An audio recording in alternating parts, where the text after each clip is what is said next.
I don't know if it's the warmth, the gentle rocking motion, or the subtle perfume of city life, but these days a journey by public transport has me dreaming of being somewhere else.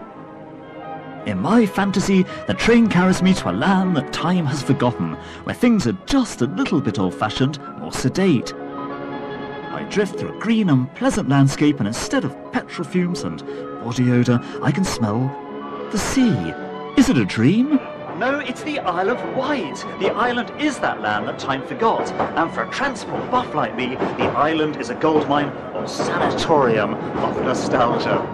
No sooner have you got off the ferry than you're aboard antique London Underground trains running above ground. It's an electromagnet to transport enthusiasts like train driver John Little. He left the big trains on the mainland to cram himself into the 1938 vintage driving seat. The cab seems incredibly small. Are tube trains still like this? I think they're a little bit more ergonomically. Ergonomics is better, I think. I don't know. When I first come from the mainland to here, I thought, oh, wow, it's very small. Yeah, I've got a bigger sort of fitted wardrobe at home than this. Some of the trains have an eye-catching Jurassic paint job. According to Mr. Little, they're not the only prehistoric things down here. It's a nice place to live. You get some narrow minds sometimes, which you just tolerate, really. I mean, there's people on the island who've never moved off the island or sort of seen what's over the horizon, which is quite incredible. I mean, some of my colleagues say, or often said, you must get bored over there, but I think no, because once you sort of drive a route, it might be from King's Cross to Newcastle, you sort of get not bored with the route, you get familiar with the route, and I get familiar with this, and I do miss the main line a lot. I've always missed the main line since I've been over here because I do like speed. The old trains cover 8.5 miles of track at a sedate 40 miles an hour. Anything else would be unseemly. Islanders travel in trains like this, antiquated machines with a certain charm that I suppose reflect the old-fashioned nature of the island itself. These trains came here from the late 1960s, and the track had to be specially electrified for them. But that was a small price to pay. The important thing was the ex-tube trains weren't very tall, so they'd fit under bridges and through tunnels built for a much earlier railway.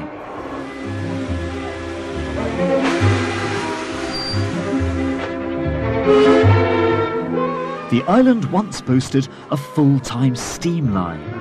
The place is only 22 miles by 13, but they had a remarkable 54-mile network serving coastal and inland towns.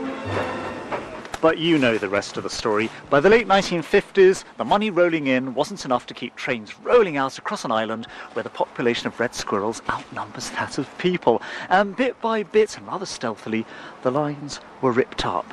The Island Line is the lost commuter section, but one small railway clings on, keeping the fireboxes burning and the steam at maximum pressure.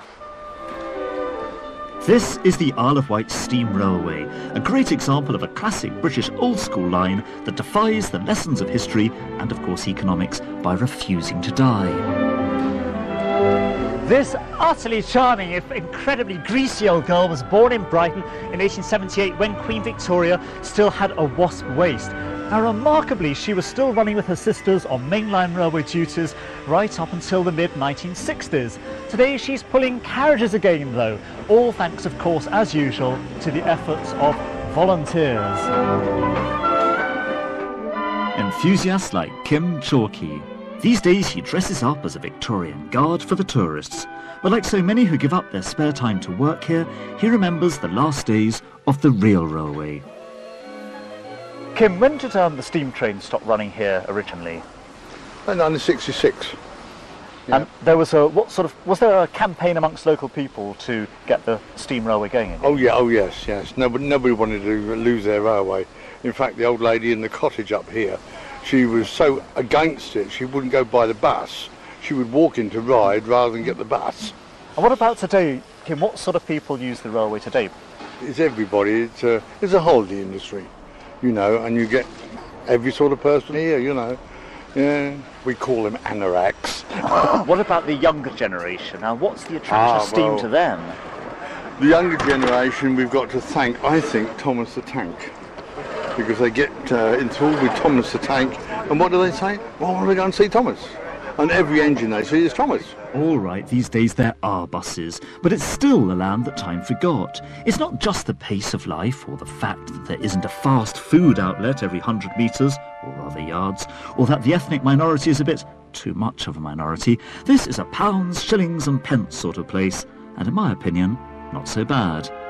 But being a little old-fashioned doesn't mean it has to be behind the times, of course, and those pounds, shillings and pence still have to add up. Railways only work when there are bottoms on seats. The dear old underground trains may look quaint, but they've got a job to do. This is why the 8.5 miles of Island Line succeeds where so many old railway routes have failed. It provides an essential service, bringing people here to ferries. Everyday commuters from across the island travel from here across to the mainland there, coming back each evening to what I consider to be this little slice of real Britain. Brian Hinton is one of them, back and forth to the mainland like a demented water beetle. The shock of getting off a ferry, and then you get into, and you think, well, I've escaped the city, and there is a tube train waiting for you, and it takes you through all these little tunnels, and again, tube train that used to go through the grime of London, and there they are going through green fields and with glimpses of the sea, Brian is one of the many hippies who came for the Isle of Wight Rock Festival in 1970 and fell in love with the place.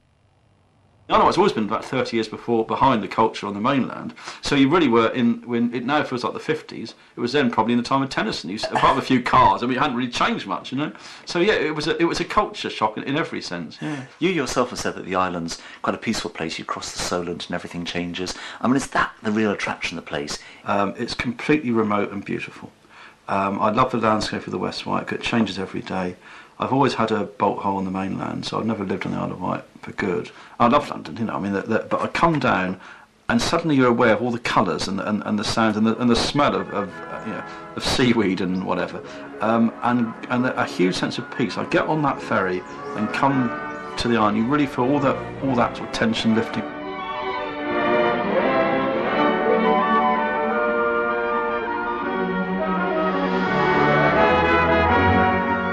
Do you wish you were here? This island represents so much of the culture that we've lost in Britain now that we've gone for a kind of 24-hour corporate cappuccino world. But actually that's the very reason why so many people come here, the very sort who like to collect Route Master buses and jigsaws and go on seaside holidays, or create private collections of cast iron General Post Office pillar boxes. Now it's true that you have to get the balance right, and that too much of a good thing is bordering on the unusual. But then the unusual, as opposed to the banal, is always something worth celebrating.